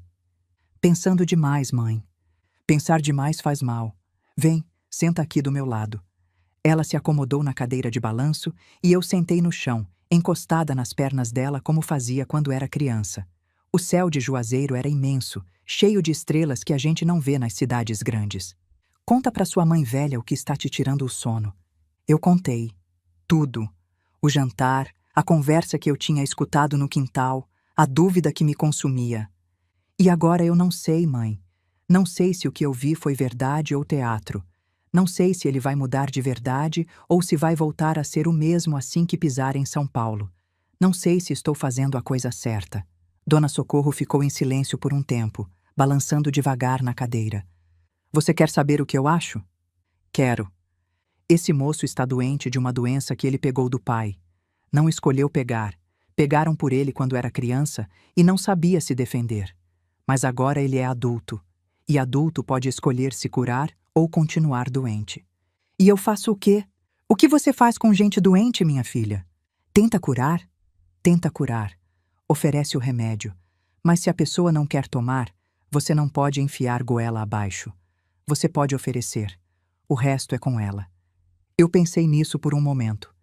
E se ele não aceitar o remédio? Aí você protege quem você pode proteger. A Beatriz, você mesma. Mas pelo menos você tentou. O casamento ainda é a hora certa para oferecer esse remédio? Socorro parou de balançar e me olhou com aqueles olhos que já tinham visto tanta coisa. Casamento é público, minha filha. Se a cura for funcionar, precisa de testemunha. Se não funcionar, também. Eu entendi.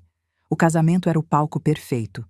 Não para destruir Marcelo, como parte de mim queria, mas para dar a ele a chance de se redimir ou de mostrar quem realmente era. Mãe? E se eu estiver errada sobre tudo isso? Se ele for boa pessoa no fundo e eu estiver sendo dura demais? Socorro sorriu, aquele sorriso sábio de quem já viveu demais para se impressionar com qualquer coisa. Minha filha, você passou 40 anos lendo gente. É assim que se sobrevive nos negócios. Se sua leitura diz que tem algo errado, provavelmente tem. Mas leitura não é sentença, é ponto de partida. O que a senhora quer dizer? Que você vai dar a chance, vai oferecer o remédio e vai ver o que ele faz com isso. Se ele engolir e melhorar, ótimo. Se ele cuspir fora, pelo menos você sabe com quem sua filha está se casando. Eu encostei a cabeça no joelho da minha mãe, sentindo o peso do mundo nos ombros. Eu queria que fosse mais simples. Nada que vale a pena é simples, minha filha. Se fosse fácil, qualquer um fazia. Ficamos ali até o sol começar a nascer, mãe e filha, olhando o céu mudar de cor. Em algum momento, eu devo ter dormido, porque quando abri os olhos, estava deitada no sofá da sala, coberta com a colcha que Socorro usava nas noites frias. Na mesa da cozinha tinha um bilhete. Fiz café. Vai com Deus hoje. Sua mãe que te ama. Eu sorri. 62 anos de idade e ainda precisava da minha mãe para me colocar para dormir. As últimas semanas antes do casamento passaram num borrão. Beatriz me ligava todo dia, às vezes animada, às vezes preocupada. Marcelo continuava o mesmo de sempre, confiante, cheio de planos, sem desconfiar de nada. Ele está empolgado com o casamento, mãe. Beatriz me contou numa dessas ligações. Quer impressionar todo mundo, principalmente o chefe. O chefe vai? Vai. O Sebastião Cavalcante. Marcelo fala dele o tempo todo. Diz que é a pessoa mais importante da empresa, que se ele impressionar bem pode conseguir uma promoção. Eu quase ri. Sebastião Cavalcante, meu sócio há mais de 30 anos. O homem que me conhecia desde quando eu vendia cocada na feira. A pessoa mais importante da empresa. Junto comigo, claro. E ele vai te apresentar para o chefe? Perguntei, mantendo a voz neutra. Vai. Marcelo disse que quer mostrar a família toda, quer causar boa impressão. Interessante. Mãe, você está planejando alguma coisa? Eu? Imagina! Só vou ao casamento da minha filha. Beatriz ficou em silêncio por um momento. Você não vai contar para ele, né? Antes do casamento? Contar o quê? Sobre Amanda Caru. Sobre você ser a dona. Filha, eu não devo explicação para ninguém. Se ele nunca se interessou em saber quem eu sou de verdade, problema dele. Mãe. Beatriz, escuta. Você escolheu esse homem. Você escondeu a verdade dele por 8 meses. Agora a gente vai ver o que acontece quando a verdade aparecer. E se der tudo errado? Aí você vai saber com quem está casando. Melhor descobrir agora do que daqui a 10 anos. Depois de desligar, liguei para Sebastião. Tião, você vai ao casamento do Drummond? Vou. Ele é funcionário. Mandaram um convite formal. Por quê? Porque o noivo é noivo da minha filha. Silêncio do outro lado. Carmen, você está brincando. Pareço estar brincando? E ele sabe quem você é? Não faz ideia. Acha que eu sou uma velha aposentada do interior. Me deu conselho de carreira, Tião. Conselho de como me vestir para o casamento para não envergonhar ele na frente do chefe. Sebastião soltou uma risada incrédula. Ele pediu para você se vestir bem para me impressionar? Exatamente. Carmen, isso vai ser um desastre. Ou uma lição. Depende de como ele reagir. O que você quer que eu faça? Nada. Só aparece no casamento e age normalmente. Quando a hora chegar, você vai saber o que fazer. E o emprego dele? Depende do que ele fizer quando descobrir. Sebastião ficou quieto por um momento. Carmen, você tem certeza disso? Tenho certeza do que precisa ser feito. Esse menino passou meses me humilhando, fazendo piada de nordestino, tratando o funcionário mal. Ele precisa aprender que as pessoas que ele despreza podem ser as mesmas que assinam o contra-cheque dele. Isso pode explodir na sua cara. Pode, mas prefiro explosão do que deixar minha filha casar sem saber com quem. 2 dias antes do casamento, fui à Fortaleza comprar roupa. Vera Lúcia foi comigo. E aí, comadre? Ela perguntou enquanto eu experimentava vestidos. Já sabe o que vai fazer? Mais ou menos. Mais ou menos não é resposta. É a resposta que eu tenho, Vera. O resto vai depender do que acontecer lá. Escolhi um vestido verde escuro, da cor do mandacaru. Peguei os brincos de ouro da minha avó, os mesmos que ela usou no casamento dela. Sandália confortável, bolsa artesanal de juazeiro, a mesma bolsa que a aeromoça tinha olhado com desprezo no avião. Quando me olhei no espelho, vi exatamente o que queria ver. Uma mulher nordestina, elegante à sua maneira, sem pedir desculpa por nada. Você vai linda, Vera disse. Vou de mim mesma, sem fantasia. Na véspera da viagem, preparei o presente de casamento. Fui ao banco e peguei um cheque visado. 500 mil reais. Valor que poderia mudar a vida de um jovem casal, ou virar doação para caridade, dependendo do que acontecesse. Guardei o cheque no envelope, lacrei e escrevi do lado de fora. Para Beatriz e Marcelo, com amor. Se ele merecesse, o dinheiro era dele. Se não merecesse, ia para outro lugar. Naquela noite, fui me despedir de Dona Socorro. Vai com Deus, minha filha. Reza por mim, mãe. Rezo, mas também reza pelo menino. Ele vai precisar. A senhora acha que ele vai conseguir? Socorro me olhou com aqueles olhos antigos, cheios de sabedoria acumulada em 85 anos de vida. Não sei, minha filha, mas você vai dar a chance. O resto é com Deus. Ela me abraçou apertado, daquele jeito de mãe que sabe que a filha está indo para a batalha. Lembra de uma coisa, ela sussurrou no meu ouvido. Justiça não precisa de plateia, mas redenção às vezes precisa. Eu guardei essas palavras no coração. Ia precisar delas. Amanhã, no casamento da minha filha, a verdade ia aparecer. E ninguém sabia como Marcelo ia reagir. Nem mesmo eu. O avião pousou em São Paulo às 9 da manhã. Céu cinzento, como sempre. Trânsito infernal, como sempre. Mas dessa vez, eu não estava olhando para a cidade com raiva ou ressentimento. Estava olhando com propósito. Hoje era o dia. Beatriz tinha reservado uma suíte no hotel onde seria o casamento. O buffet Fasano, um dos mais caros de São Paulo. Eu achei exagero, mas era escolha dela. E do Marcelo, claro. Quando cheguei ao quarto, Beatriz já estava lá, ainda de pijama, o cabelo preso de qualquer jeito. Ela me abraçou apertado assim que eu entrei. Mãe, que bom que você chegou. Eu ia faltar o casamento da minha filha? Eu sei, mas... Ela me olhou com aqueles olhos preocupados. Estou nervosa. Nervosa com o casamento ou com o que pode acontecer? Os dois. Eu sentei na cama e puxei ela para sentar do meu lado. Filha, escuta. O que acontecer hoje acontece. Não vou mentir para você. Pode ser bonito ou pode ser feio. Depende das escolhas que as pessoas fizerem. E você, mãe? O que você vai fazer? Eu vou observar e vou reagir de acordo. Isso me assusta. Eu sei, mas às vezes a gente precisa passar pelo fogo para sair mais forte do outro lado. Beatriz ficou em silêncio por um momento. Mãe, o Sebastião vai estar lá, o chefe do Marcelo. Eu sei. O Marcelo quer te apresentar para ele, quer mostrar a família toda, causar boa impressão. Ela me olhou com preocupação. Ele não faz ideia, mãe. Não faz ideia de nada. Eu sei, filha. E quando ele descobrir, na frente de todo mundo? Aí a gente vai ver quem ele é de verdade. Beatriz mordeu o lábio, aquele hábito de infância que aparecia quando ela estava nervosa. Eu tenho medo. De quê? De tudo desmoronar. De ele me odiar por ter escondido. De você nunca perdoar ele. De perder vocês dois no mesmo dia. Eu peguei a mão da minha filha. Filha, escuta. O que acontecer hoje, acontece porque precisa acontecer. Mentira não sustenta casamento. Se ele for o homem certo para você, vai saber lidar com a verdade. Se não for, melhor descobrir agora. E se ele surtar? Se fizer um escândalo? Aí você vai ter sua resposta sobre com quem está casando. Beatriz ficou quieta por um momento, processando. Só o tempo diria. Tá bom, filha, vamos ver o que acontece. O casamento estava marcado para começar às 6 da tarde. Passei o dia no quarto, descansando, me preparando mentalmente.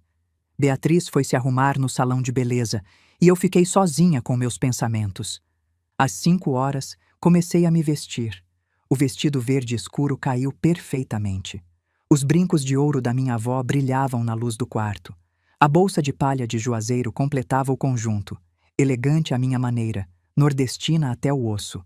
Quando me olhei no espelho, sorri. Eu estava pronta. Desci para o salão às 5h40. O buffet fazano era impressionante. Lustres de cristal, flores por toda parte, garçons circulando com bandejas de champanhe. O tipo de lugar que eu poderia comprar inteiro se quisesse, mas que nunca me impressionou de verdade. Os convidados já estavam chegando. Reconheci algumas pessoas das fotos que Beatriz tinha me mostrado. Amigos dela, colegas de trabalho, gente de São Paulo que eu não conhecia. Do outro lado do salão, a família de Marcelo se aglomerava. Dr. Osvaldo e Márcia Drummond, os pais dele, cercados de parentes que tinham a mesma cara de superioridade. E então eu vi Sebastião. Ele estava perto da janela, elegante no terno escuro, conversando com alguns executivos que eu reconheci da empresa. Nossos olhos se encontraram por um segundo. Ele assentiu discretamente. Eu assenti de volta. A hora estava chegando. Às 6 em ponto, os convidados começaram a se dirigir para a capela. Eu fui junto, sentando na primeira fila do lado da noiva. A família de Marcelo estava do outro lado, Dr. Osvaldo me ignorando ostensivamente. A música começou a tocar. Marcelo apareceu no altar, bonito no smoking, confiante como sempre. Quando me viu, deu aquele sorriso educado que ele usava comigo, o sorriso de quem tolera a sogra pobre, mas preferia que ela não existisse. E então Beatriz entrou. Minha filha estava linda. O vestido branco, o véu, as flores no cabelo. Ela caminhava pelo corredor com aquele brilho no olhar que só noiva tem. Eu senti as lágrimas subindo, e dessa vez não tentei segurar. Era minha filha, minha menina, a pessoa por quem eu tinha trabalhado a vida inteira. Quando ela chegou ao altar, eu já estava chorando.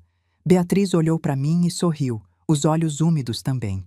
Naquele momento, não importava o que ia acontecer depois, só importava ela.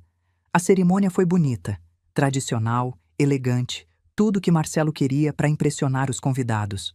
Os votos foram emocionantes, até os de Marcelo, que falou de amor e parceria com uma sinceridade que quase me convenceu.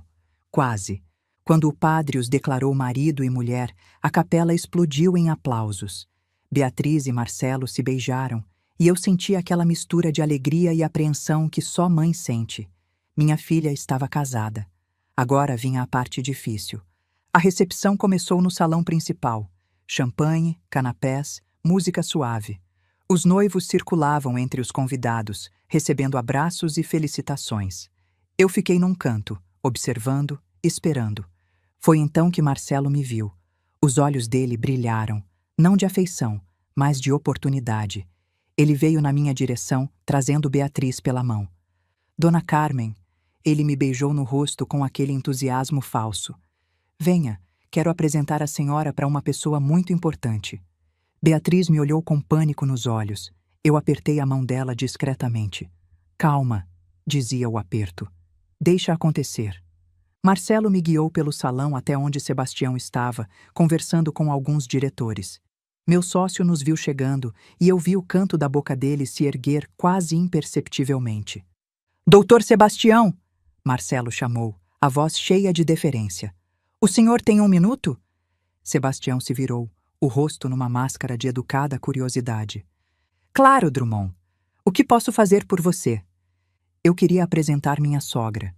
Marcelo me empurrou gentilmente para frente, como quem apresenta um objeto curioso. Essa é Dona Carmen, mãe da Beatriz. Ela é do interior do Ceará. Uma senhorinha simples, aposentada, mas muito querida. Ele baixou a voz, como se estivesse compartilhando um segredo. A senhora sabe como é, né?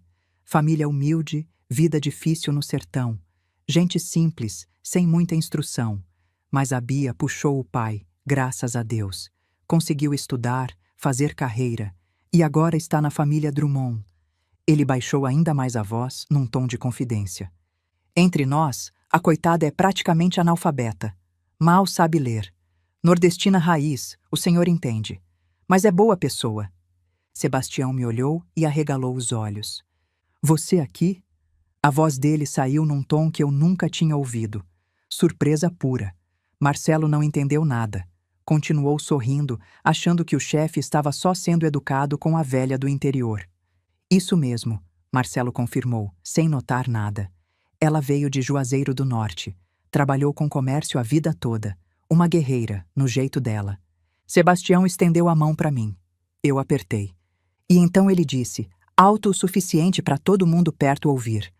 Carmen, sua velha, quanto tempo?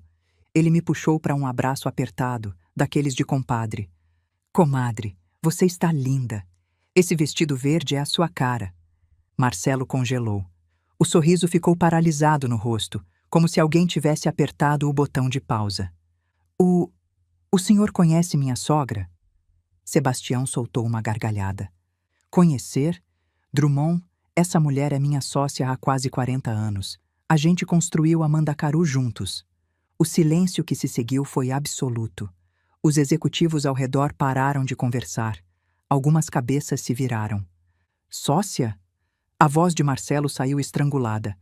Mas ela disse que trabalhava com comércio. E trabalha. Sebastião estava claramente se divertindo agora. Ela é dona de 127 supermercados em 9 estados, fundadora e presidente do conselho da rede Mandacaru. A empresa onde você trabalha há 4 anos, Drummond.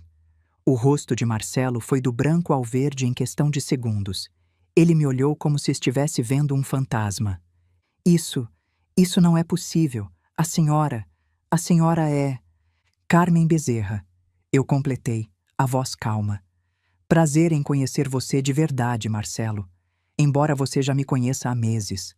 Ou pelo menos, pensa que conhece. Marcelo deu um passo para trás como se tivesse levado um soco. Mas você... A senhora... No jantar... A sopa... A sopa estava ótima, por sinal. E a casa... O sítio... Era tudo. Meu sítio. Minha casa. Onde eu escolho morar porque gosto, não porque não tenho opção.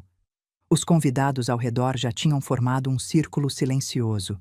Dr. Osvaldo e Márcia Drummond se aproximaram, claramente confusos com a comoção. O que está acontecendo aqui? Dr. Osvaldo perguntou. Marcelo se virou para o pai, o rosto devastado. Pai, a mãe da Bia, ela é dona da empresa onde seu filho trabalha, Sebastião completou, sem esconder o prazer. E pelo que eu estou entendendo, ele passou meses tratando ela como se fosse uma velha coitada do interior. Doutor Osvaldo ficou pálido. Márcia levou a mão à boca. Beatriz, que tinha ficado em silêncio esse tempo todo, finalmente falou. E quando falou, foi com uma voz que eu nunca tinha ouvido dela. Marcelo, eu tentei te avisar. Tentei te dar chances de perguntar, de conhecer minha mãe de verdade. Mas você nunca quis saber. Você olhava para ela e só via o sotaque e a roupa. Bia, eu não sabia. Não sabia porque não quis saber. Ela deu um passo na direção dele, e eu vi o rosto de minha filha transformado. Não era mais a Bia que tinha vergonha de mim. Era a Beatriz que eu tinha criado. Você assumiu, todo mundo assume.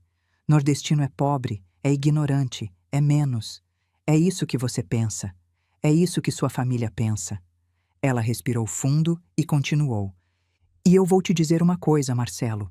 Aqui, na frente de todo mundo. Se você não conseguir respeitar minha mãe, de verdade, não só da boca para fora, esse casamento acabou antes de começar. Porque eu não vou passar a vida escolhendo entre você e ela.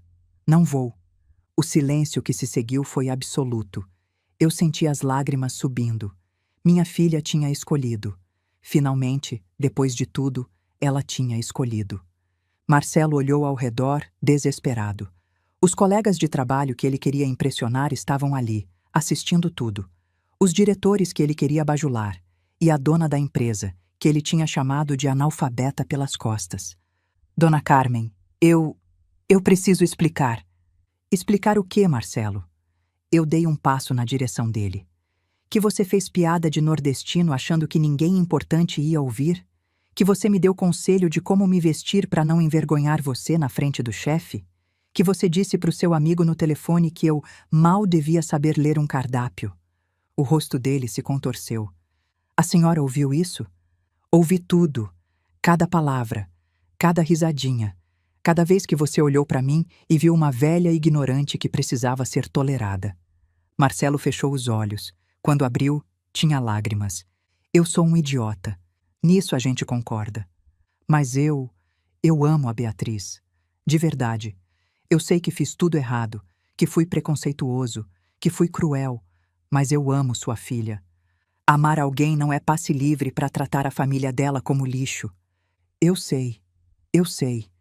Ele passou a mão pelo rosto, as lágrimas escorrendo. Dona Carmen, eu não tenho desculpa. Não tenho justificativa. Tudo que eu posso dizer é que eu estava errado. Sobre tudo. Sobre a senhora, sobre o Nordeste, sobre o que significa ser uma pessoa decente. Ele olhou para Sebastião, desesperado. Doutor Sebastião, eu não sabia. Juro que não sabia. Sebastião não estava mais sorrindo. O rosto dele tinha endurecido, aquela expressão que eu conhecia bem. A expressão de quando alguém cruzava uma linha que não devia. Drummond, a voz de Sebastião cortou o ar como navalha. Me explica uma coisa. Você passou esses meses todos tratando minha sócia como uma velha ignorante. Chamou ela de analfabeta. Deu conselho de como se vestir para não me envergonhar. E agora quer me dizer que não sabia? Eu cometi um erro terrível, doutor Sebastião. Mas eu posso... Pode nada. Sebastião deu um passo na direção dele. Segunda-feira você passa no RH. Está demitido. A palavra caiu como bomba no salão. Demitido. No dia do próprio casamento. Marcelo ficou branco. Não branco de vergonha. Branco de terror. As pernas dele tremeram, e por um segundo eu achei que ele ia desmaiar ali mesmo. Não, ele sussurrou, a voz quebrando. Doutor Sebastião, por favor. Não, hoje é meu casamento. A Beatriz devia ter pensado nisso antes de humilhar a mãe dela. Eu imploro. Marcelo deu um passo na direção de Sebastião, as mãos estendidas como quem pede esmola. Eu faço qualquer coisa. Aceito rebaixamento, corte de salário, qualquer punição. Mas não me demita. Por favor. Eu tenho prestações, tenho compromissos, tenho... Devia ter pensado nisso quando chamou funcionários antigos de peso morto. Sebastião cortou. Quando disse que os fundadores foram sortudos. Quando tratou minha parceira de décadas como uma coitada que mal sabe ler. Marcelo se virou para mim, os olhos cheios de lágrimas, o desespero transbordando. Dona Carmen, por favor, eu sei que não mereço, mas... A voz dele engasgou. A senhora é a única que pode me salvar agora. Eu errei feio, mas eu amo sua filha. E eu juro por tudo que é sagrado, que eu vou mudar. Me dá uma chance. Uma só. Ele estava implorando. De joelhos, praticamente. O gerente confiante que tinha me dado conselho de carreira agora implorava pela própria sobrevivência profissional. Eu olhei para ele, para o homem que tinha me humilhado por meses, que tinha feito minha filha ter vergonha de mim, que representava tudo que eu tinha enfrentado a vida inteira: o preconceito, a arrogância, a certeza de que nordestino era menos. E eu olhei para Beatriz, para minha filha, que estava chorando silenciosamente, a mão apertando a do marido que ela ainda amava, apesar de tudo. O rosto dela me suplicava, não pelo emprego de Marcelo, mas pelo casamento que tinha acabado de começar. O salão inteiro esperava. Os colegas de Marcelo, os diretores, os convidados, todo mundo prendendo a respiração. Eu respirei fundo. Tião. Sebastião me olhou. Décadas de parceria. Ele sabia que eu ia pedir algo. Espera. Carmen, esse rapaz... Eu sei o que ele fez. Minha voz saiu firme, mas calma. Eu ouvi cada palavra, cada piada, cada humilhação. Mas... Eu olhei para Marcelo, que me encarava com a esperança de um homem se afogando. Mas destruir a carreira dele não vai apagar o que ele disse. Não vai consertar nada. Só vai criar mais dor. Eu fiz uma pausa. E eu não vim aqui para criar dor. Vim para ver quem ele é de verdade. E o que você viu? Sebastião perguntou. Vi um homem que errou feio, que foi arrogante, preconceituoso, cruel. Eu sustentei o olhar de Marcelo. Mas também vi um homem que, quando descobriu a verdade, não fugiu, não atacou, não jogou a culpa nos outros. Ele admitiu, pediu desculpa, implorou por uma chance. Virei para Sebastião. Isso não significa que ele mudou, mas significa que talvez possa mudar. E eu prefiro dar essa chance do que destruir o casamento da minha filha no primeiro dia. Sebastião ficou em silêncio por um longo momento. O salão inteiro esperava o veredito. Tá certo, Carmen. Ele se virou para Marcelo, a voz ainda dura. Você não vai ser demitido, mas vai ficar em liberdade condicional por 6 meses.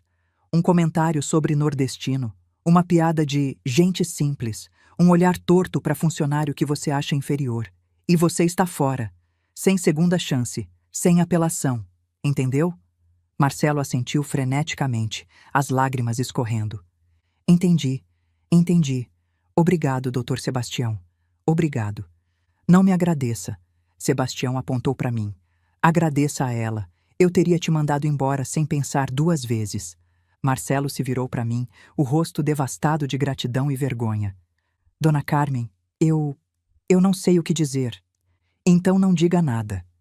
Eu dei um passo na direção dele. Você não está perdoado, Marcelo. Perdão não vem fácil e não vem rápido. Mas você ganhou a chance de conquistar esse perdão. Com tempo, com ações, com o jeito que você tratar minha filha e todas as outras pessoas que você achar menos que você. Eu vou conquistar, ele sussurrou. Prometo. Não me prometa, me mostre. Eu me virei e caminhei de volta para o meu canto do salão. Atrás de mim, ouvi Beatriz sussurrando algo para o marido, provavelmente tentando acalmar ele. A festa continuou, meio estranha no começo, com todo mundo processando o que tinha acontecido. Mas aos poucos, as conversas voltaram, a música recomeçou e o casamento retomou seu curso. Sebastião veio me encontrar na varanda, onde eu tinha ido respirar. Comadre, você foi mais gentil do que eu esperava. Gentileza às vezes machuca mais que crueldade, Tião. Ele vai ter que conviver com a vergonha do que fez. Isso é pior do que qualquer punição que eu pudesse dar. E se ele não mudar? Aí a Beatriz vai saber com quem casou e vai poder tomar a decisão dela com os olhos abertos. Sebastião assentiu devagar. Você é mais sábia do que eu, Carmen. Não sou sábia, Tião. Sou velha. Dá no mesmo às vezes. Ele riu e colocou a mão no meu ombro. A empresa está em boas mãos com você. Está em boas mãos com nós dois. Ficamos ali na varanda, olhando a festa através das portas de vidro. Marcelo estava num canto, conversando com Beatriz, o rosto ainda marcado pela vergonha. Mas ele estava ali. Não tinha fugido, não tinha gritado, não tinha jogado a culpa em ninguém. Talvez houvesse esperança. Talvez. E aí, minha gente? O que vocês acharam da reação do Marcelo? Vocês acham que ele vai conseguir mudar de verdade? Conta nos comentários. E se inscreve no canal para ver o final dessa história. A cerimônia terminou em meio a aplausos e lágrimas. Beatriz e Marcelo se beijaram, agora oficialmente marido e mulher, e eu senti uma mistura de emoções que não sabia nem nomear. Alívio, esperança, medo, orgulho, tudo junto, tudo misturado. Os convidados se levantaram e começaram a se dirigir para o salão da recepção. Eu fiquei sentada por mais um momento, processando o que tinha acabado de acontecer. Marcelo tinha pedido desculpas, em público, na frente de todo mundo. Tinha admitido seus erros, tinha se humilhado de propósito. Isso era mais do que eu esperava. Mas seria suficiente? Sebastião apareceu do meu lado. Comadre, você está bem? Estou, Tião, só pensando. O rapaz te surpreendeu. Surpreendeu. Você acha que é genuíno? Eu olhei para ele, para o meu sócio de décadas, o homem que me conhecia melhor que quase qualquer pessoa no mundo. Não sei ainda, mas ele ganhou o direito de tentar provar. Fomos para o salão juntos. A festa já estava começando. Música, champanhe, risos. Os noivos circulavam entre os convidados, recebendo parabéns. Quando Beatriz me viu, veio correndo. Mãe! Ela me abraçou apertado, o véu amassando entre nós duas. Obrigada. Pelo quê, filha? Por dar uma chance para ele, por não destruir tudo. Eu não vim aqui para destruir, Beatriz. Vim para ver a verdade. E vi. E o que você viu? Eu olhei para Marcelo, que estava do outro lado do salão conversando com alguns colegas de trabalho. Ele parecia diferente agora. Mais leve, talvez. Como se um peso tivesse saído dos ombros dele. Vi um homem que ainda tem muito a aprender, mas que pelo menos reconheceu que precisa aprender. Beatriz sorriu, os olhos brilhando. Ele está diferente desde a revelação, mãe. De verdade.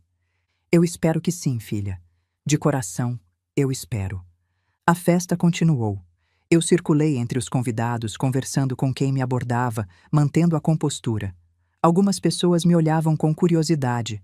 A revelação de Marcelo tinha causado impacto. Outras me olhavam com respeito recém-descoberto. Mas a conversa que eu mais esperava ainda não tinha acontecido. Ela veio 1 hora depois da cerimônia. Eu estava perto do bar tomando um suco de caju. Não bebo álcool em festa. Quando uma voz soou atrás de mim. Dona Carmen. Eu me virei. Era Marcelo. Marcelo. A senhora tem 1 minuto? Queria conversar. Em particular. Eu assenti. Fomos para um canto mais reservado do salão, perto das janelas que davam para o jardim. A noite estava bonita, cheia de estrelas, quase como em Juazeiro. O que você quer me dizer? Perguntei. Marcelo respirou fundo. Ele estava nervoso, eu percebia. Mas não era o nervosismo de quem está com medo de ser demitido. Era outra coisa. Eu quero agradecer, ele disse, pelo que a senhora fez lá dentro. O que eu fiz não me destruiu. A senhora podia ter me humilhado, podia ter contado tudo do seu jeito, me feito parecer ainda pior, mas não fez. Você se humilhou sozinho, Marcelo. Eu só assisti. Eu sei. E foi a coisa certa a fazer. Ele fez uma pausa. Dona Carmen, eu passei as últimas horas pensando, desde que descobri quem a senhora é de verdade. E o que você descobriu? Que eu sou um idiota. Ele riu sem humor. Mas isso a senhora já sabe. Já. E que eu tenho muito a consertar, não só com a senhora, com um monte de gente que eu tratei mal ao longo da vida. Isso é um bom começo. Mas eu tenho uma pergunta, e quero que a senhora seja honesta comigo. Eu sempre sou honesta. Se eu não tivesse pedido desculpas lá dentro, o que teria acontecido? Eu pensei na pergunta por um momento. Podia mentir, suavizar, mas ele tinha pedido honestidade, e eu não ia negar. Eu teria esperado. Teria deixado alguém te apresentar para mim como a sogra nordestina. Teria deixado você cavar o próprio buraco. E quando a revelação viesse, porque ia vir mais cedo ou mais tarde, você não teria nenhuma defesa. A senhora ia me destruir. Não, Você ia se destruir. Eu só ia assistir. Marcelo engoliu seco. Então eu fiz a escolha certa. Fez. Mas não porque evitou ser destruído. Fez porque era a coisa certa a fazer. Se você pediu desculpas só para se salvar, não vale nada. Não foi só para me salvar. Ele me olhou nos olhos. Eu sei que a senhora não tem motivo para acreditar em mim, depois de tudo que eu fiz e disse. Mas eu estou falando a verdade. Eu me arrependo. De verdade. Eu sustentei o olhar dele por um longo momento, procurando sinais de mentira, de teatro, de manipulação. Não encontrei. Ou ele era muito bom ator, ou estava sendo sincero. Marcelo, vou te dizer uma coisa que minha mãe me disse uma vez. Fala. Arrependimento é o primeiro passo. Mas é só o primeiro. O caminho inteiro é feito de ações, não de palavras. Você pode me pedir desculpas 1000 vezes e não vai mudar nada. O que vai mudar é como você age daqui para frente. Eu entendo. Entende? Então me prova. Não hoje, não amanhã. Ao longo dos anos. No jeito que você trata minha filha. No jeito que você trata as pessoas que você acha que são menos que você. No jeito que você cria os filhos que vocês vão ter um dia. Eu vou provar, dona Carmen. Vou provar é fácil de falar. Eu sei, mas é o que eu tenho agora. Palavras. As ações vão vir. Eu assenti devagar. Tá bom, Marcelo, eu vou estar olhando. Eu sei que vai. E Marcelo? Sim, bem-vindo à família. O rosto dele se iluminou. Não era o sorriso arrogante que eu tinha visto no primeiro jantar. Era algo diferente, algo mais humano. Obrigado, dona Carmen, de verdade. Não me agradeça ainda. Me agradeça daqui a 10 anos, quando você tiver provado que merecia essa chance. A festa continuou até tarde. Eu fiquei até às 11, conversando, observando, registrando. Marcelo se comportou bem a noite inteira, atencioso com Beatriz, respeitoso com os convidados, humilde de um jeito que eu nunca tinha visto antes. Mas a verdadeira prova não era uma festa de casamento, era a vida. Por volta das 11h30, os noivos foram se preparar para ir embora. Lua de mel em Portugal, presente da família dele. Antes de partir, Beatriz veio se despedir. Mãe, obrigada por tudo. Vai, filha, aproveita. Você vai ficar bem? Vou voltar para Juazeiro amanhã de manhã. Socorro está me esperando. Beatriz me abraçou forte. Eu te amo, mãe. Eu também te amo, filha. Mais do que tudo. Marcelo se aproximou, meio hesitante. Dona Carmen, posso... Eu abri os braços. Ele me abraçou. Um abraço de verdade, não aquele beijo no ar que ele dava antes. Era estranho abraçar o homem que tinha me chamado de analfabeta. Mas era também o começo de algo novo. Cuida da minha filha, eu disse no ouvido dele, com a minha vida. E cuida de você também. Muda de verdade. Eu vou. Eles foram embora em meio a aplausos e chuva de arroz. Eu fiquei na porta do salão, vendo o carro se afastar, até sumir na noite de São Paulo. Sebastião apareceu do meu lado. E aí, comadre? Como você está? Cansada, aliviada, esperançosa. Tudo isso junto? Tudo isso junto. Ele colocou a mão no meu ombro. Você fez a coisa certa, Carmen. Eu espero que sim. Fez. Dar uma chance não é fraqueza, é força. Eu sorri para ele. Quando foi que você ficou tão sábio, Tião? Aprendi com você, comadre. Nós rimos juntos, ali na porta do salão vazio, enquanto os garçons começavam a recolher as mesas. Era o fim de uma noite longa e o começo de uma história nova. No dia seguinte, antes de ir para o aeroporto, eu deixei um envelope na recepção do hotel. Dentro estava o cheque de R$ 500.000, com um bilhete. Para Beatriz e Marcelo. Esse dinheiro é para vocês construírem uma vida juntos. Não é empréstimo, é presente. Usem com sabedoria. Mas lembrem de uma coisa: dinheiro não compra caráter. O que vocês vão construir depende de quem vocês escolherem ser. Com amor, Carmen. Eu podia ter entregado pessoalmente. Mas achei melhor assim. Menos drama, mais ação. Do jeito que eu gosto. O voo de volta para Juazeiro foi tranquilo. Dormi a maior parte do caminho, exausta de tantas emoções. Quando o avião pousou, o sol do Ceará me recebeu como sempre, quente, forte, sem pedir desculpas por existir. Dona Socorro estava na varanda quando eu cheguei em casa, na mesma cadeira de balanço, com o mesmo terço na mão, como se não tivesse saído de lá desde que eu parti. E aí, minha filha? Como foi? Eu sentei do lado dela e contei tudo. O discurso de Marcelo, a conversa no jardim, o abraço de despedida. Cada detalhe. Quando terminei, Socorro ficou em silêncio por um momento, balançando na cadeira. Você fez bem, ela disse finalmente. A senhora acha? Acho. Vingança é fácil. Perdão é difícil. Você escolheu o caminho difícil. Não sei se foi perdão, mãe. Foi mais uma chance. Chance é o primeiro passo para o perdão. O resto vem com o tempo. Eu encostei a cabeça no ombro dela, como fazia quando era criança. A senhora acha que ele vai mudar de verdade? Não sei, minha filha. Mas você deu a chance. O resto é com ele. E com Deus. Ficamos ali na varanda pelo resto da tarde, mãe e filha, olhando o sol se pôr sobre Juazeiro.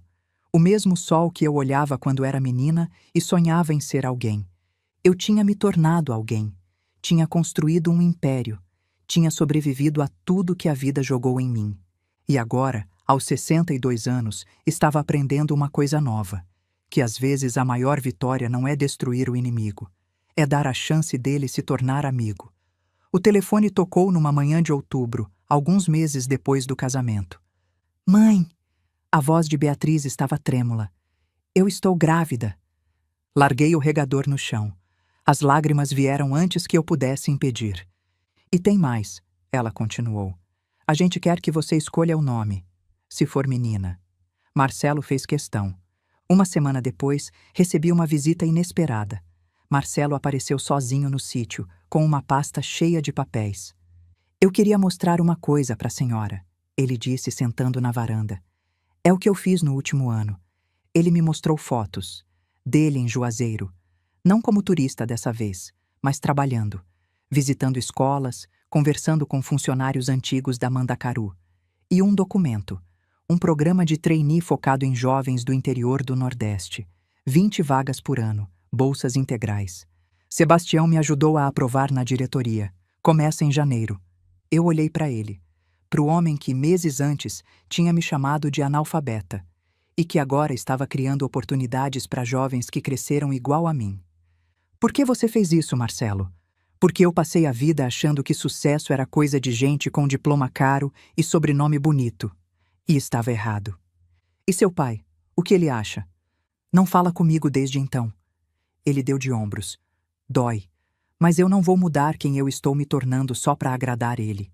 Dona Socorro apareceu na porta. Esse é o rapaz? Ela veio sentar na varanda e ficou olhando para ele. A Carmen me contou o que você fez. Por que fez? Porque era a coisa certa. Tem muita gente que sabe o que é certo e não faz, Marcelo pensou. Porque eu era sortudo, não melhor. E demorei demais para entender a diferença. Socorro assentiu. Gostei dele, Carmen. Da primeira vez ele era um idiota. Agora está menos idiota. É progresso. Quando Marcelo foi embora, eu disse: o nome da menina, já escolhi, Cícera, em homenagem ao padre Cícero, e ao Ceará. Ele sorriu. Cícera Bezerra Drummond. É perfeito. Naquela noite fiquei na varanda olhando as estrelas. Socorro veio sentar do meu lado. E aí, minha filha, o que você concluiu? Que vingança é prato que se come frio, mas justiça pode ser servida quente, com café e rapadura. Socorro riu. Isso é bonito. Devia escrever num livro. Ficamos ali, mãe e filha, olhando o céu de Juazeiro. O mesmo céu que eu olhava quando era criança e sonhava em ser alguém. Eu tinha me tornado alguém. Mais do que alguém. Tinha me tornado quem eu queria ser. E isso, no fim das contas, era a maior vitória de todas. Essa é a minha história. A história de uma nordestina que chamaram de analfabeta e que provou que diploma não mede caráter, que dinheiro não compra dignidade, e que respeito se deve a todo mundo, não só a quem tem conta bancária gorda. Marcelo ainda tinha muito a provar. A vida ainda ia testar todos nós. Mas naquela noite, olhando as estrelas, eu senti que tudo ia ficar bem. Porque a gente do sertão é igual Mandacaru. Aguenta seca, aguenta sol, aguenta tudo. E quando a chuva vem, floresce mais bonito que qualquer planta mimada de cidade grande. Se você está ouvindo isso e já passou por algo parecido, saiba, você não está sozinho, e a sua história ainda não acabou. A minha também não. Obrigada por ficarem comigo até o fim, minha gente. Me conta nos comentários, eu acertei em dar uma chance pro Marcelo? Vocês fariam diferente? Se inscreve no canal para acompanhar as próximas histórias. E lembrem, nordestino não é menos que ninguém. Somos Mandacaru, somos resistência, somos história. Um abraço dessa velha aqui de Juazeiro, Carmen Bezerra.